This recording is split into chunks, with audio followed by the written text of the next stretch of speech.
మొగ్గ తెలుగు భావోద్వేగ కథ. చివరి కౌగిలి.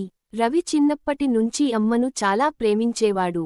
అమ్మ కూడా రవిని కన్నెముద్దుగా పెంచింది. అవాళ్ళిద్దరికీ మాటల్లో చెప్పలేని బంధం. వాళ్ల పేదరికమే అయినా అమ్మ రవికి ఒక్కరోజైనా ఆకలి పెట్టలేదు. ఏం తినకపోయినా పర్లేదు, కాని రవి పుస్తకాలు చదువుతుంటే అమ్మ కళ్లలో వెలుగు మెరుస్తుండేది. కాస్త పెద్దవాడు అయిన రవి బట్టలు ఉతుకుతూ, పాలు అమ్ముతూ చదువు చెప్పుకుంది. అమ్మ తన చేతులు పగిలినా రవిని స్కూల్కు పంపింది. ఒక రోజు రవి ఇలా అడిగాడు, అమ్మా, నువ్వెందుకు ఇంత కష్టపడుతున్నావు? అమ్మ నవ్వింది. మనం బతికి ఉండడానికి కాదు, నీకో భవిష్యత్తు ఉండడానికి కష్టపడుతున్నారా? ఆ మాట రవి హృదయంలో ముద్రలా మిగిలింది. కాలం గడిచింది. రవి చదువుకొని మంచి ఉద్యోగం వచ్చాడు. డబ్బు వచ్చాక రవి అమ్మకు మంచి ఇంటి కొనిచ్చాడు. సేవలు పెట్టాడు, మందులు తెచ్చాడు.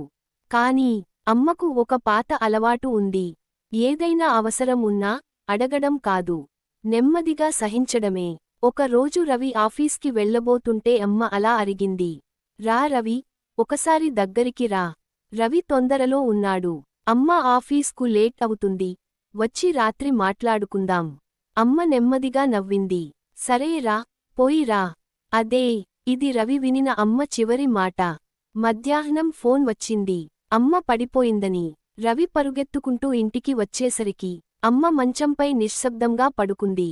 రవి చేతిని పట్టుకొని లేపినా అమ్మ కళ్ళు తెరుచుకోలేదు. అమ్మ లోకం వదిలేసింది.